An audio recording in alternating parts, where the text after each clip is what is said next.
তপন কিচেনে বিশেষ নিবেদন চুনো মাছের ঝাল অতি অল্প সময়ের মধ্যে বাড়ির সকলের জন্য বানিয়ে ফেলুন।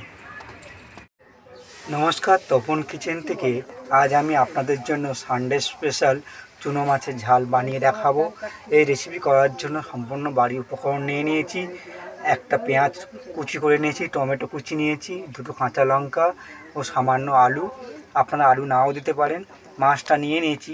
এই মাছের মধ্যে আমি এবার দিয়ে দেবো নুন ও হলুদ পরিমাণ মতো।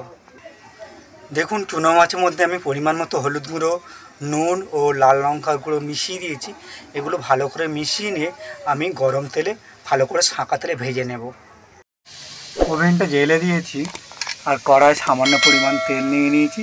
এই তেলে আমি চুনো মাছটা ভেজে নেব। তেলটা কড়ার গায়ে ভালো করে লাগিয়ে নিয়েছি। যেহেতু মাছের পরিমাণ 1 থেকে 150 গ্রামের মতো, তো আমি মশলা মাখিয়ে নিয়েছি। এবারে হচ্ছে গরম তেলে মাছটা ভেজে নিই। গরম তেলের মধ্যে মাছটা দিয়ে দিয়েছি। এবার ভালো করে ভেজে নিই। তারপর একটু পাত্রে সব মাছগুলো একইভাবে ভেজে নিয়ে তুলে নেব। কড়াই একটু সামান্য তেল নিয়ে নিয়েছি। এবার এই তেলের মধ্যে কেটে রাখা আলুগুলো ভেজে নিয়েছি।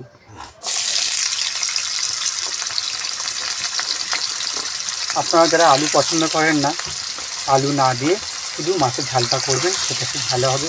সম্পূর্ণ বাড়ির উপকরণ দিয়ে, আর এই গরমে বেশি স্পাইসি নয়, অল্প মশলা দিয়ে বানিয়ে ফেলুন চুনো মাছের ঝাল। দেখুন, মাছগুলো আলুগুলো হচ্ছে লাল লাল করে ভেজে নিয়েছি। এইবারে আমি বাকি উপকরণগুলো অ্যাড করি। ওই তেলের মধ্যে এক সাইডে আমি পেঁয়াজগুলো দিয়ে দিয়েছি, ভালো করে ভেজে নিই। পেঁয়াজটা হালকা করে ভেজে নিয়ে আলুর সঙ্গে মিশিয়ে নিয়েছি। ওর সঙ্গে এবার আমি দিয়ে দিচ্ছি পরিমাণ মতো আদা রসুন পেস্ট। আপনারা আদা আর রসুন গ্রেট করেও দিতে পারেন। আমি পেস্ট দিয়ে দিলাম। এবং ভালো করে আলুর সঙ্গে মিশিয়ে ওটা ভেজে নেব, যাতে ওর কাঁচা গন্ধটা চলে যায়। আদা রসুন পেস্টটা ভাজা হয়ে গেছে। আমি ওর মধ্যে দিয়ে দিচ্ছি কেটে রাখা টমেটো কুচি বা পিউরি। ভালো করে আমি এটাকে ভেজে নেব আলুর সাথে। আমি একটি বাটিতে জিরে গুঁড়ো, নুন আর হলুদ গুঁড়ো, বাকি মশলাগুলো মিশিয়ে একটা পেস্ট তৈরি করে নিচ্ছি।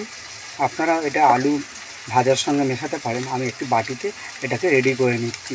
ওর মধ্যে দিয়ে দিচ্ছি লাল লঙ্কা গুঁড়ো। এটা তো কাশ্মীরি লঙ্কার গুঁড়ো, ঝাল হবে না, এটা রঙের জন্য আমি ব্যবহার করছি। আপনারা যারা ঝাল খেতে পছন্দ করেন, লাল লঙ্কা গুঁড়ো দিতে পারেন। দিয়ে দিচ্ছি সামান্য পরিমাণে ঘরে বানানো ধনে গুঁড়ো, আর দিয়ে দিচ্ছি ওর সঙ্গে টমেটো সস।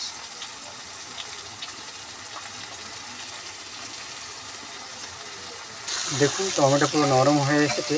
আমি এইবারে মশলা পেস্টটা এর সাথে মিশিয়ে দিচ্ছি।